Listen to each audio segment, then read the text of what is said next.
Sailing prepper here. First of all, full disclosure, I did ask John's permission to do this.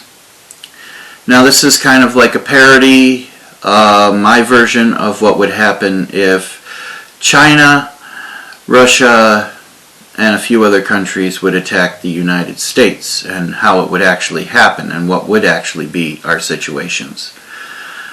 Okay, starting off, one of two things would happen to get China into the civil war, or into a war with us.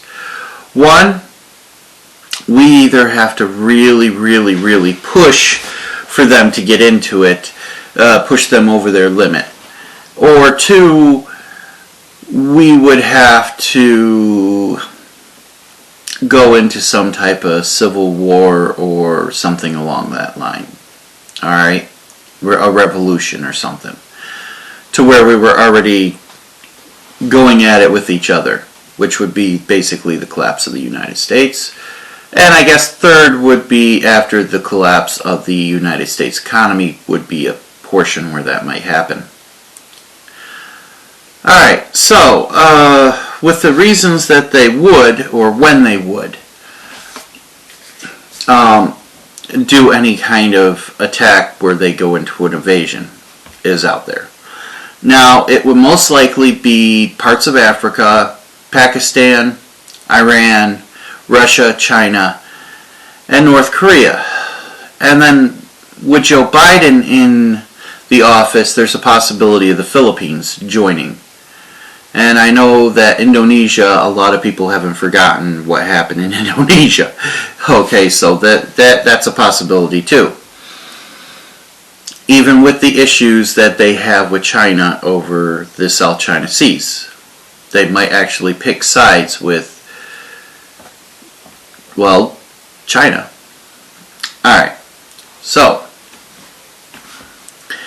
let's say all these groups actually have decided to join up with China. That would be our first thing. So then you have Iran. Iran's biggest thing would be to control the Gaza Strait, which does control a lot of shipping routes for any type of materials that anybody would be receiving all around the world for everybody. Okay, it's a really large shipping route. So if that were to happen, that's going to be a lot of raw materials being inked out for everybody. Basically, you know, you're not going to be able to do that. Now you have, China has a lot of power in Africa right now. So that would be a major battle zone for us, along with the Middle East, where we would have all those countries, as war-torn as they are, at our throats. Okay? Now you have Russia and China, which would get together. I believe Russia's main thing would be from the north, in the North Pole, and they would also integrate China and North Korea into that around the Alaskan region. It would also control another shipping route, an alternative shipping route. I also believe that they would move in to Cuba. Cuba's right off our coast. We've had worries about it in the past, where they could basically send missiles from Cuba. And it would be a good port for them to actually have their stuff come in and out of. And Cuba's not too friendly with us right now because of all the stuff we did. Oh, that might be a little different with Biden in charge, but we'll see. Now, you also have Venezuela and a bunch of other countries in South America which might send troops up this way. Those would probably be the first landmass troops that would actually come up here. And the reason I would say this is because, one, they are friendly with China and Russia and Iran. Iran tried to give Venezuela oil and stuff to produce their oil when we were stopping them. So, yeah, that would actually happen. You also have the fact that, I remember a couple years ago, Russia brought their White Swans to Venezuela, which are fully nuclear capable airplanes. Okay, they can drop their bombers. They're very deadly bombers, and that. Russia actually has some decent air superiority, and so does China. They're not as good as we are. Well, Russia is. Russia's actually getting a little better than us as far as technology. Now, will disagree with John on one thing, and I'll agree with him on one part of it. We do spend more money than anybody in our military budget. But you got to look at what the military budget actually goes for. And 21 trillion of it, over 21 trillion of it over the last so many years has actually disappeared and gone into the pockets of individuals. Okay, so you take companies like Lockheed Martin, Boeing, and Raytheon, which are war manufacturers, a lot of that actually goes to them. Now that doesn't mean that all of that goes to production. Most of that actually goes to the high corporates, and is spread out through those high corporations. So basically some individual, we're paying for them to be able to afford a new $10 million yacht here and there. Okay? And that's what those corporate owners in that do. Just look at your own corporation and how they run. Anywhere in the U.S., most of them, 90%, are like that. So imagine these are our weapon manufacturers, and a lot of money goes to that for out of our war deal, and a lot of that goes to corporate. A lot of the money that goes in the military doesn't go to the military soldiers and don't go to things that we have that are already set for production. Okay, a lot of it goes to like the F-35, I believe is what it's called. It is a airplane, a fighter jet, which sucks. And the military itself said it sucks. Okay, so we have a lot of wasted money. If we didn't have wasted money, yes, you'd be 100% correct. Another thing, being all around the world is not necessarily a good thing. Because when we're all around the world, we're not going to be able to protect our homeland as well. Now, yes, that's going to allow us to give some strikes and things like that overseas, but when you have a military like China's backing all these guys up, all right, you have a million troops. They don't have to send a full million. 100 or 500,000 troops to the U.S. would be enough to actually really devastate the United States. Well coordinated, even with, all our veterans and the fact that we have more boomsticks than anybody else and freedom seeds, and our country's making those things scarce right now and fighting with that, so who knows how long that goes. Now, when you actually do that, we are weakening ourselves in the process. Now, let's say, with all these militia groups and everything that we have here, we have the ability to push back against the landform. We still have the landform of the South and the 500,000 troops that they might send. That's still leaving a ton of troops in China to defend China from any land strike. Not to mention, most of our strikes are going to be aerial. Okay? So that would be enough to push back against India.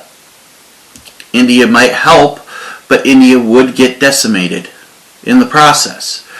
A lot of people in India would have a lot of problems. All right, I honestly wish that they wouldn't fight because I have friends in India, and I really kind of would like India not to be in any kind of fight because I care about those people. But hey, that's neither here nor there. That's just personality or personal issues.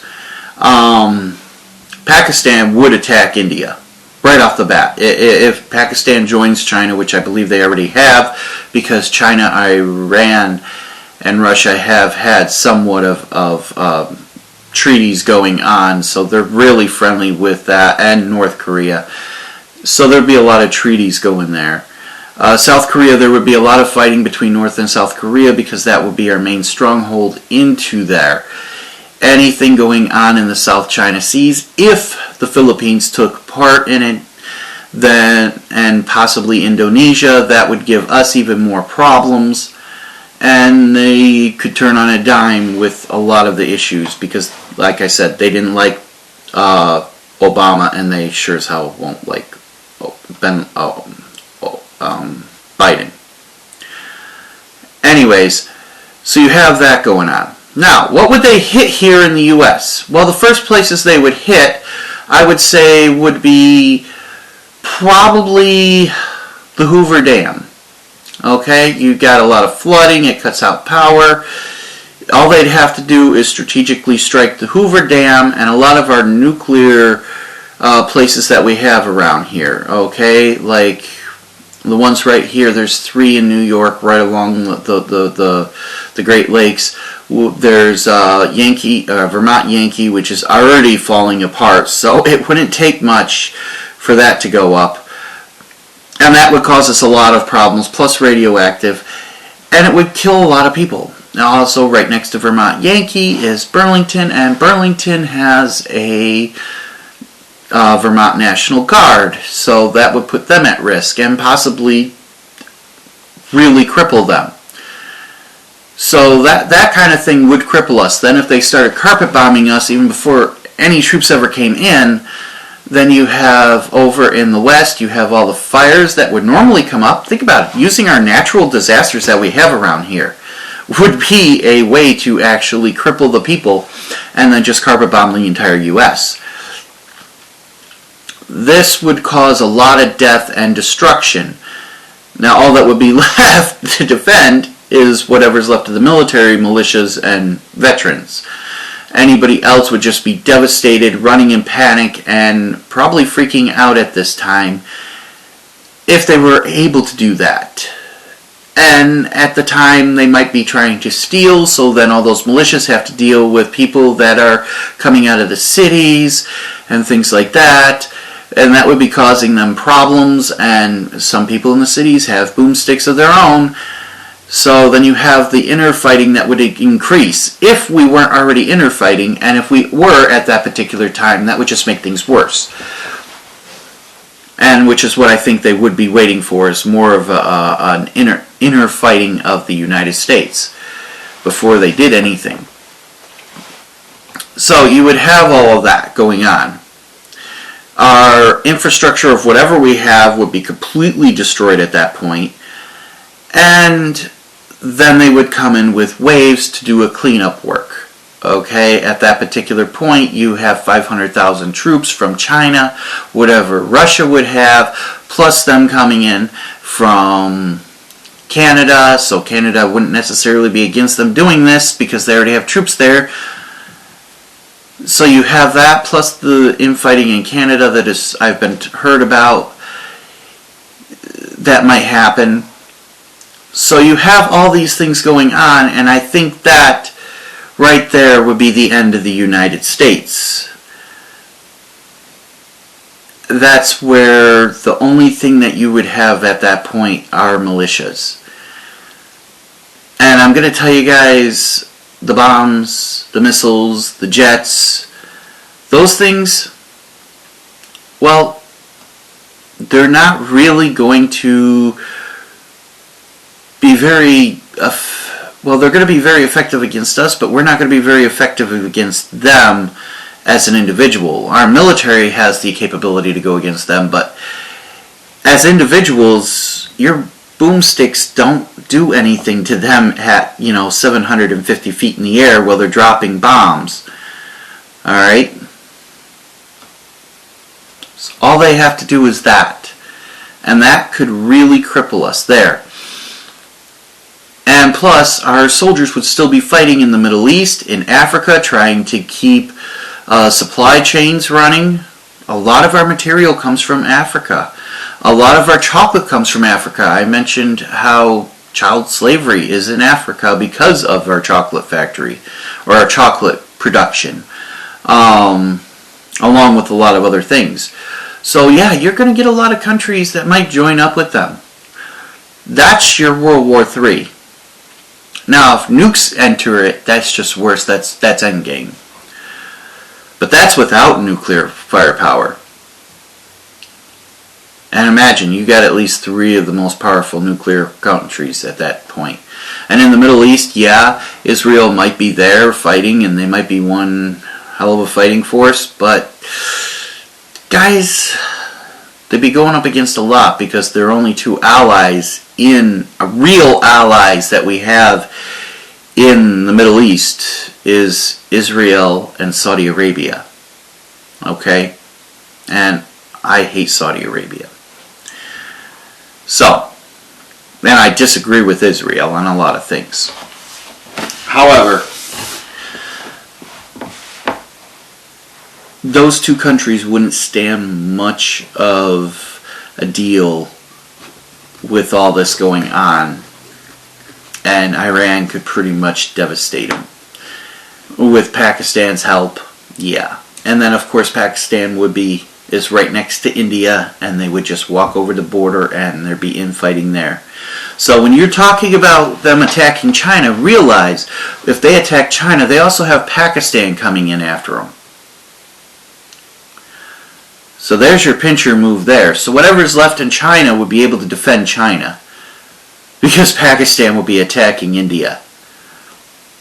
More than a year ago, there was almost a major war starting over between Pakistan and India. Either way, that's my analysis of it. Sailing Prepper, signing out.